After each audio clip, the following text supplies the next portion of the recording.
Breaking news from around your world on this Thursday, July 25th, 2019. I'm Larry Rice.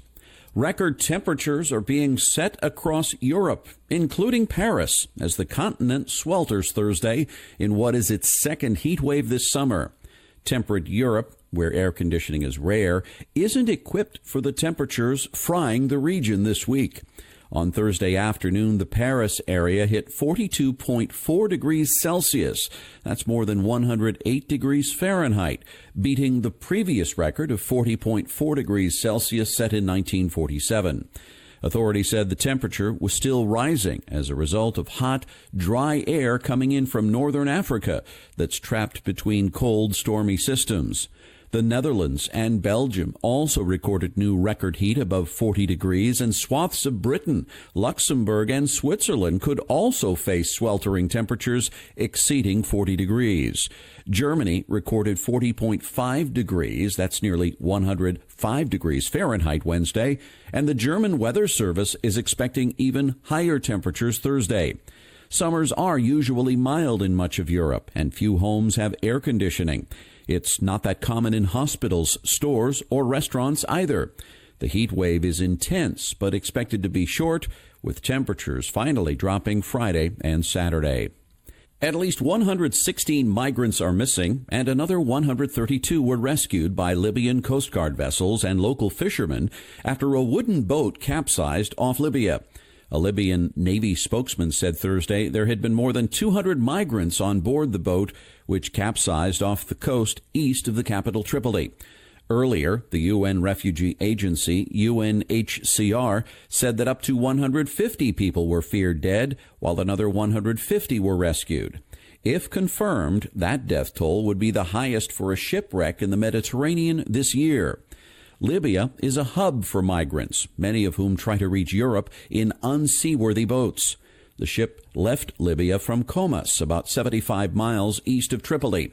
The survivors were picked up by local fishermen and then returned to the coast by the Libyan Coast Guard. The UN has repeatedly called for survivors not to be returned to Libya, a conflict zone where rescued migrants and refugees are routinely jailed under inhumane conditions and are vulnerable to being caught up in fighting. In the first 3 months of 2019, nearly 16,000 refugees and migrants arrived in Europe via Mediterranean routes, a 17% decrease during the same period in 2018. North Korea fired 2 short-range missiles from the coastal town of Wonsan on Thursday. South Korea's Joint Chiefs of Staff issued a statement saying they flew at least 270 miles, landing in the sea. In June, President Donald Trump and North Korean leader Kim Jong-un agreed to restart nuclear negotiations following their failed February summit in Vietnam. Last week, North Korea said it might end its suspension of nuclear and missile testing to protest expected joint military drills between the U.S. and South Korea. An analyst at the Korea Research Institute for National Strategy said North Korea appears to be thinking its diplomacy with the U.S. isn't proceeding in a way that they want, so they've fired missiles to get the table to turn in their favor. Puerto Rico's embattled governor, Ricardo Rossello, announced his resignation late Wednesday after weeks of massive protests and the start of impeachment proceedings in the U.S. Caribbean territories legislature. Protesters celebrated outside the governor's mansion in the island's capital of San Juan. Rossello, who will step down on August 2nd, defended his record in a video posted on Facebook to break the news, saying, "My only priority has been the transformation of our island and the well-being of our people." Demonstrators had been demanding Rossello's resignation for nearly 2 weeks over alleged corruption and a report detailing misogynistic and homophobic private chat messages between Rossello and members of his inner circle. Justice Secretary Wanda Vasquez will take over for Rossello, who will be the first governor to resign in Puerto Rico's modern history. Accused sex trafficker Jeffrey Epstein was placed on suicide watch after he was found in his New York City jail cell in a fetal position with marks on his neck. NBC News reported that Wednesday night, citing sources close to the investigation. Two sources said Epstein, who was 66, may have tried to hang himself or staged an attack or suicide attempt, hoping to be transferred to a different jail as he awaits his trial. Another source told NBC that authorities were looking into whether another inmate, a former police officer, assaulted the disgraced financier. Epstein pleaded guilty in 2008 and served a 13-month sentence in Florida for sex crimes against teenage girls, and he's awaiting trial on new sex trafficking charges. The Justice Department said Thursday that it will carry out executions of federal death row inmates for the first time since 2003. 5 inmates who have been sentenced to death are scheduled to be executed starting in December. In 2014, following a botched state execution in Oklahoma, then President Barack Obama directed the Justice Department to conduct a broad review of capital punishment and issues surrounding lethal injection drugs. It remains unclear today what came of that review and whether it will change the way the federal government carries out executions. The DOJ said that review has been completed and the executions can continue. Executions on the federal level have been rare. The government has put to death only 3 defendants since restoring the federal death penalty in 1988, the most recent of which occurred in 2003 when Lewis Jones was executed for the 1995 kidnapping, rape, and murder of a young female soldier. Boris Johnson promised on Thursday that Brexit would make Britain the greatest place on earth, echoing the patriotic rhetoric of President Trump in a debut speech as Prime Minister before Parliament. Johnson has promised to strike a new Brexit divorce deal with the European Union and to energize the world's 5th largest economy after what he casts as the gloom of Theresa May's premiership.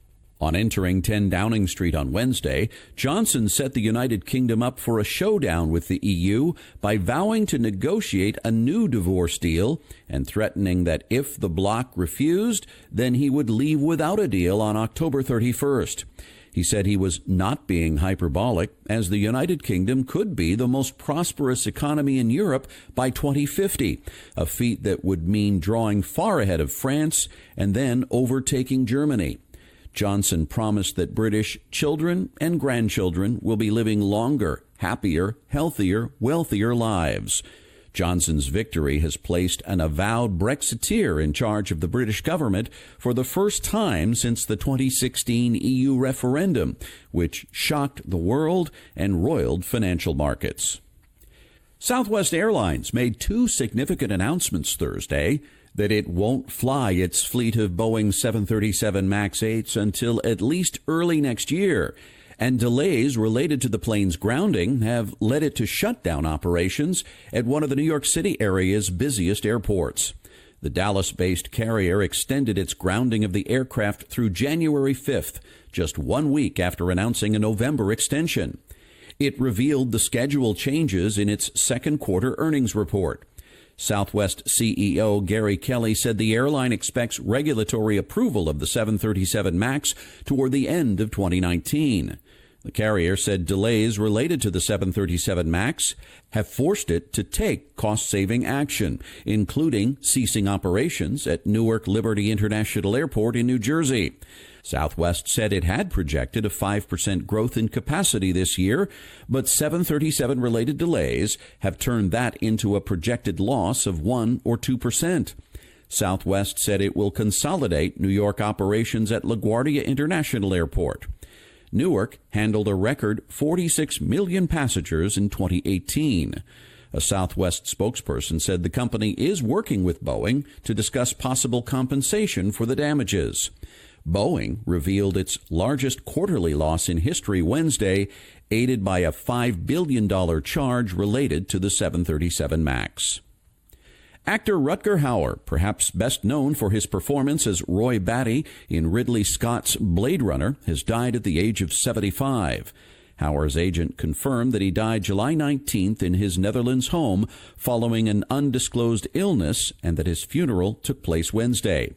After his role in the 1981 Sylvester Stallone thriller Nighthawks, Hauer played the villain in the 1982 science fiction film Blade Runner, in which he delivered memorable monologues. Hauer went on to win a Golden Globe Award for his supporting role in the television film Escape from Sobibor and starred in movies like The Hitcher, Sin City, Batman Begins, and Hobo with a Shotgun, as well as HBO's True Blood. Hauer is survived by his wife and a daughter. And that's your update for this Thursday, July 25th, 2019. I'm Larry Rice. Thanks so much for listening, and I hope you have a wonderful day.